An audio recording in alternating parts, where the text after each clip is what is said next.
Peut-être commençons par se demander comment faire de la prévention auprès des jeunes. Et on va demander au docteur Alice Aupetit, qui est là, venez, chère madame, de nous en parler avec des actions que vous conduisez aussi dans les lycées auprès d'adolescents. Bonjour, donc je suis Alice Aupetit, je suis médecin pédopsychiatre, je travaille à l'hôpital de la Pitié-Salpêtrière. Je remercie beaucoup Didier Mélran et toute l'équipe du Psychodon pour tout le travail qu'ils font et de m'avoir permis d'être là ce soir.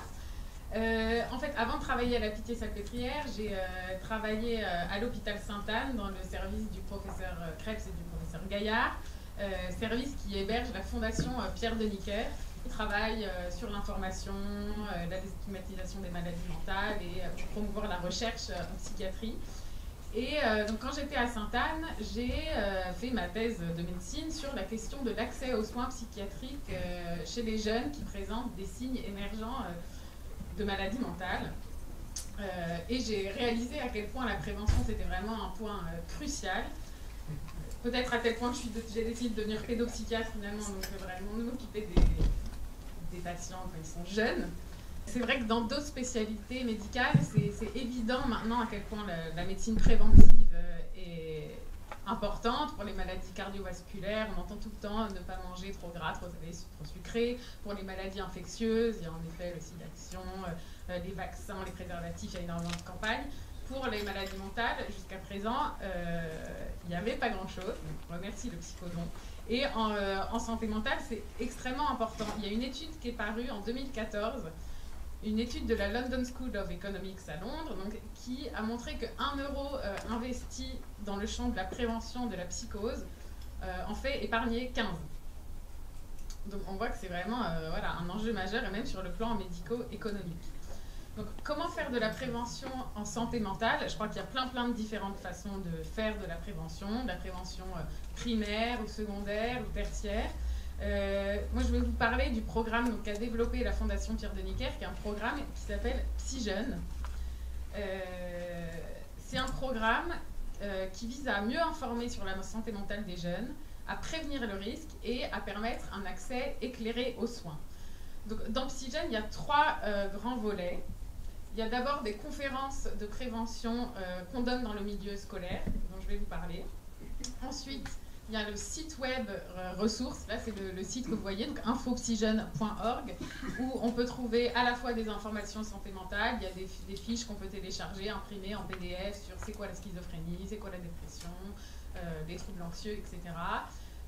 À qui s'adresser avec une carte, on peut se géolocaliser, on voit les CMP, les centres à côté, les critères d'âge, etc. Et puis, on présente aussi le programme des conférences en milieu scolaire.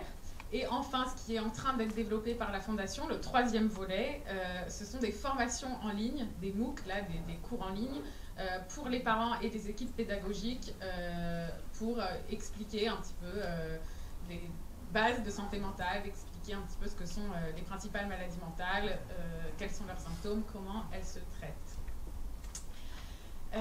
Donc les conférences PsyJeune, en fait, on a commencé à les faire il y a 3 ans. Pour l'instant, c'était surtout parce qu'on n'avait pas l'autorisation d'aller parler aux élèves. On parlait aux profs, tous les enseignants, tout le personnel de l'éducation nationale, et aux parents d'élèves. Donc on a préparé un diaporama de 45 minutes à peu près. Ensuite, il y avait un temps d'échange, 45 minutes de questions. Dans notre diaporama, il y avait 3 grandes parties. Une première partie, comment comprendre les maladies mentales, avec un contenu assez scientifique, où on explique comment fonctionne la maturation cérébrale, pourquoi le cerveau des adolescents est particulièrement vulnérable, pourquoi consommer du cannabis à l'adolescence, c'est extrêmement dangereux, on a une vulnérabilité notamment génétique, etc. Donc, une première partie comme ça, un petit peu assez scientifique. Ensuite, une deuxième partie qui s'appelle Reconnaître, où on développe les différents types de maladies mentales. Et enfin, la 3e partie, Aider, donc c'est comprendre, reconnaître et aider, où là on donne des pistes très concrètes encore de comment faire quand on a un élève ou un enfant qui va pas bien, qui allait voir, expliquer aussi des trucs très basiques de quelle est la différence entre un psychiatre, un psychologue, un psychanalyste. Et on est toujours frappé de voir que, quels que soient les milieux, les gens ne savent pas ça. Pour eux, les psys, c'est tout pareil. Donc c'est des conférences qui sont gratuites. Les établissements scolaires donc, peuvent se mettre en contact avec les personnes de la fondation qui sont arrivées, que je vois derrière.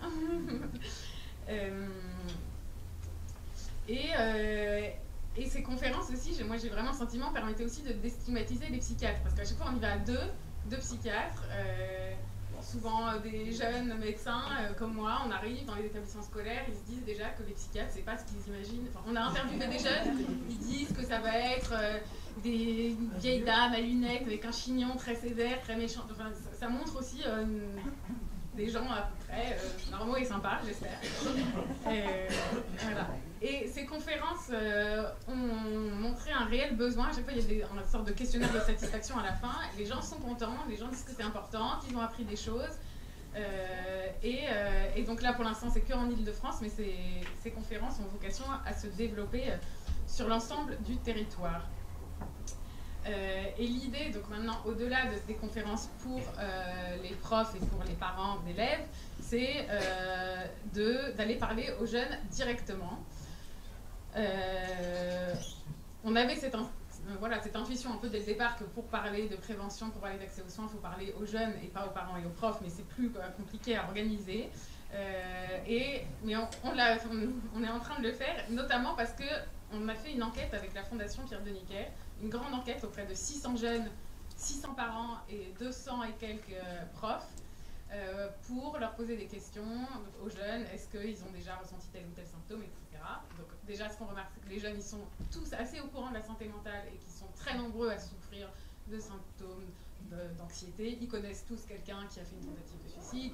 Ils sont exposés et ils sont prêts à en parler. Et les données, donc ce qu'on pouvait comparer les données des parents et des profs, ce qu'on voyait, c'est que les parents, ils sous-estimaient beaucoup à quel point leurs enfants étaient exposés. Et que les profs, eux, avaient tendance à surestimer les troubles de leurs élèves, qu'ils les trouvent tous amorphes, déprimés, etc. C'est un autre problème. Et surtout, les élèves disaient qu'ils n'avaient pas du tout envie d'en parler. S'ils ne se sentaient pas bien, ils n'avaient pas envie d'en parler à l'école. Parce qu'ils ont l'impression que ça va leur porter préjudice, que tout le lycée va être au courant, etc. Donc on est en train de développer des conférences vraiment à destination des jeunes. Donc à la différence des conférences qu'on a fait jusqu'à présent pour les parents et pour les profs, c'est quelque chose de plus interactif, où les jeunes peuvent tous avoir un smartphone avec l'application qui permet de voter, faire des quiz, etc.